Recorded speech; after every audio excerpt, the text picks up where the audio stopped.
A governing principle, I think I've probably said it too many times, but I'll say it again. Rates are going to be higher than we like, and they'll stay here longer than we want. So if you use that as a principle, whenever the consensus thinks we're done, it's been pretty profitable to be on the other side of consensus.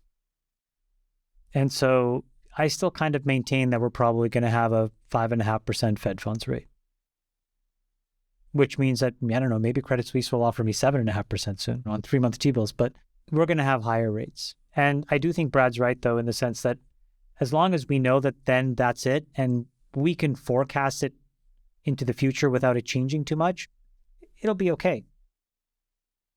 But right now, what you're seeing is a lot of make-believe going on in the stock market. So Nick, if you want to just throw up that image. So this is a really This is the chart of cash flow versus earnings. Yeah. So this is something that I saw in Bloomberg, which I thought was really interesting. And if you focus on the period of 2020 to 2024, what you see is the white line, which is net income adjusted for depreciation and amortization.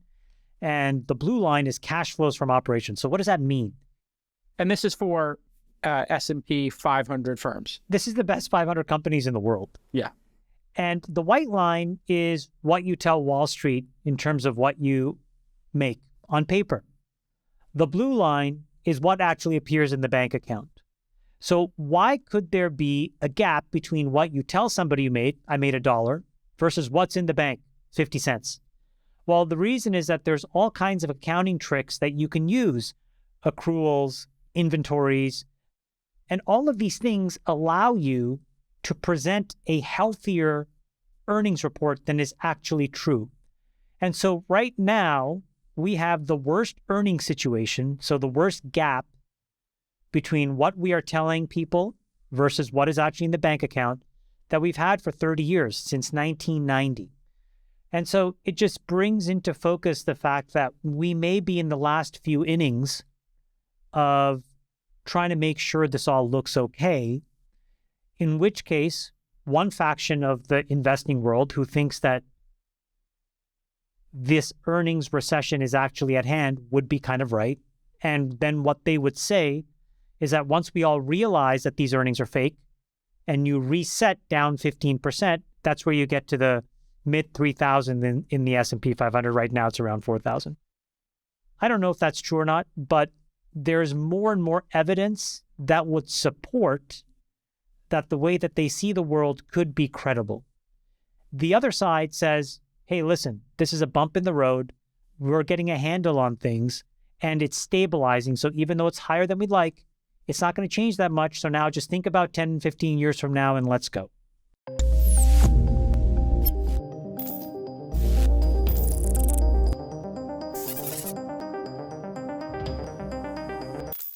Both Bitcoin and Ether are starting the week off flat, with the world's largest digital asset at 22,463 up 0.6% on day, and Ether at 1,569 up 0.1%. Observers say that the market is at something of a precipice right now. While it's no longer the depths of crypto winter, the market has to decide how much it will continue to price in Silvergate's crypto failure, while also accounting for positive economic data from China. Hello and welcome to Money Talks. In today's video, Chamath Palihapitiya gives us an update about the macro, the recession fears, inflation, and interest rates. Stimulus is still entering the economy. It's just harder to measure. So for example, take Social Security. You have cost of living adjustments in Social Security that's lifting payments by 10 and 15% because it's backdated for what was going on last year. And remember last year, we had 2, 3, 4, 5% inflation rates. So there is more and more money coming into people's pockets that we don't realize. And we're all on the hook for that as US taxpayers.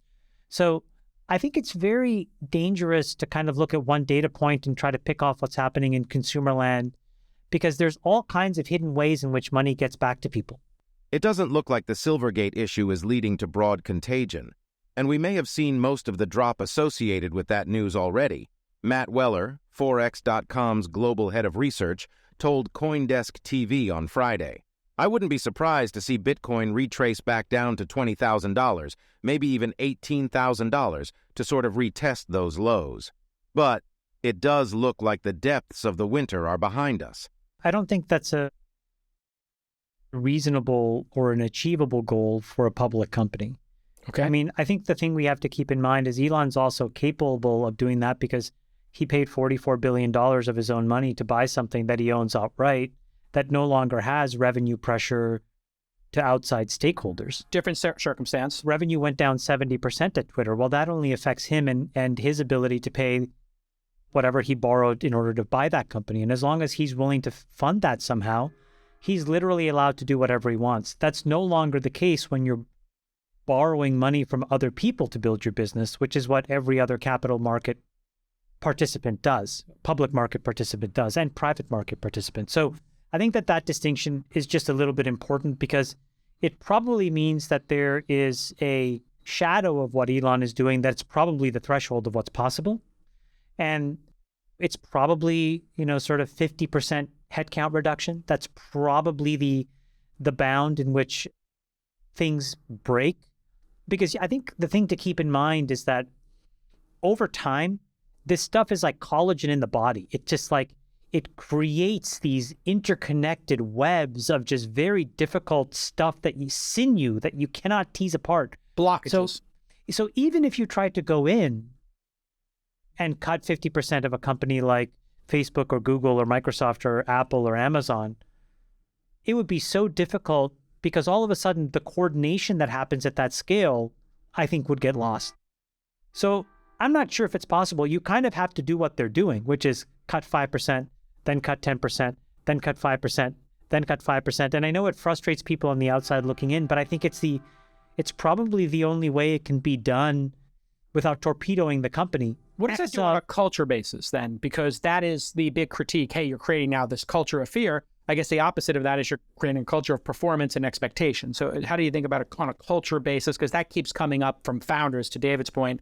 It depends, because I think companies, when they're smaller, I mean, I can tell you, when I was a part of the Facebook senior management team, we would rank all the employees.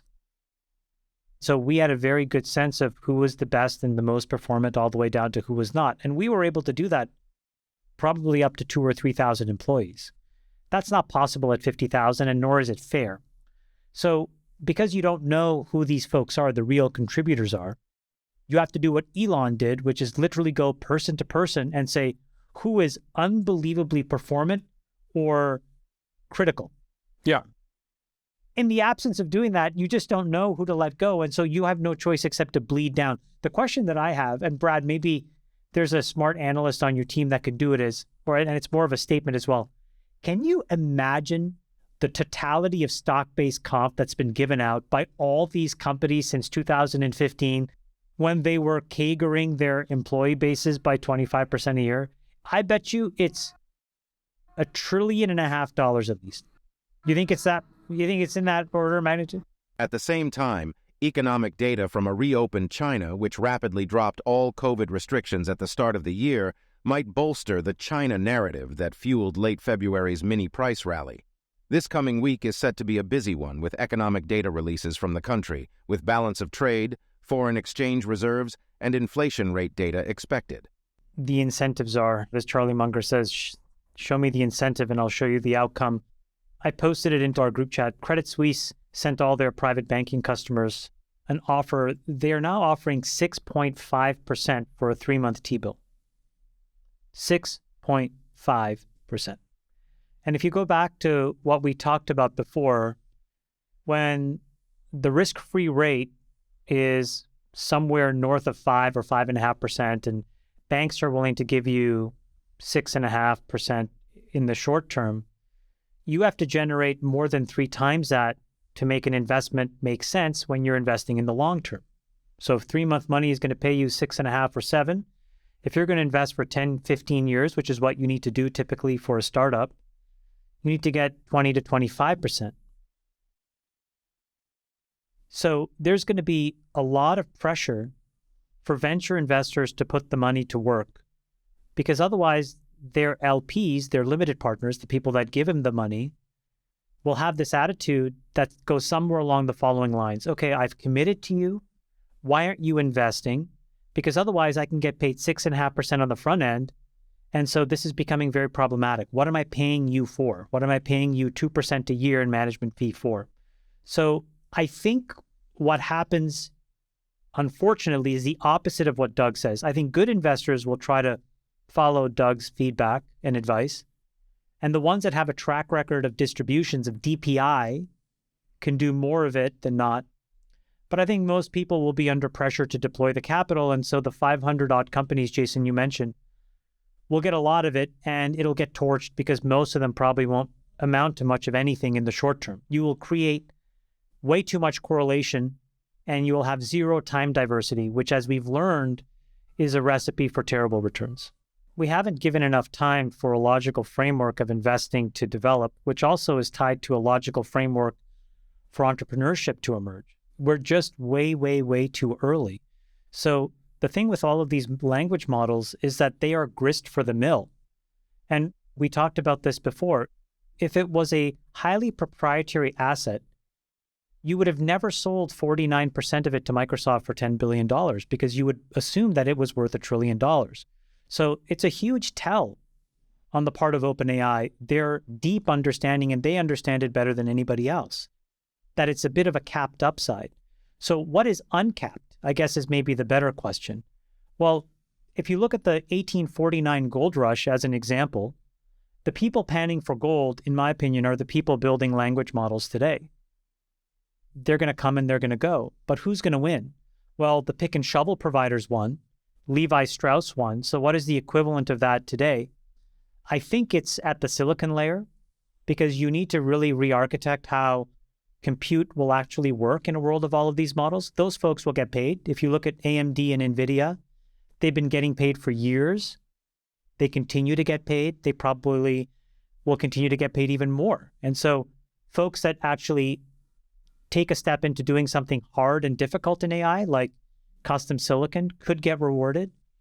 And then there's what I call the white truffles. What are these unique ALBA white truffles? These singular sources of data that, when used in reinforcement learning, make your output just zing. And that's where I think Facebook is an obvious white truffle. Quora is a white truffle, but there are a lot of startups that could become white truffles if they gather enough data. And that's like a pretty reasonable framework. And so in that framework, if you apply it to today, there's way few silicon startups and there's way few white truffles. Instead, it's everything is the baloney in the middle, which is random people talking about some random model that's just going to, again, become highly commoditized. You have to remember, all these models are open sourced and none of them mean anything in the absence of the data you give it to train on.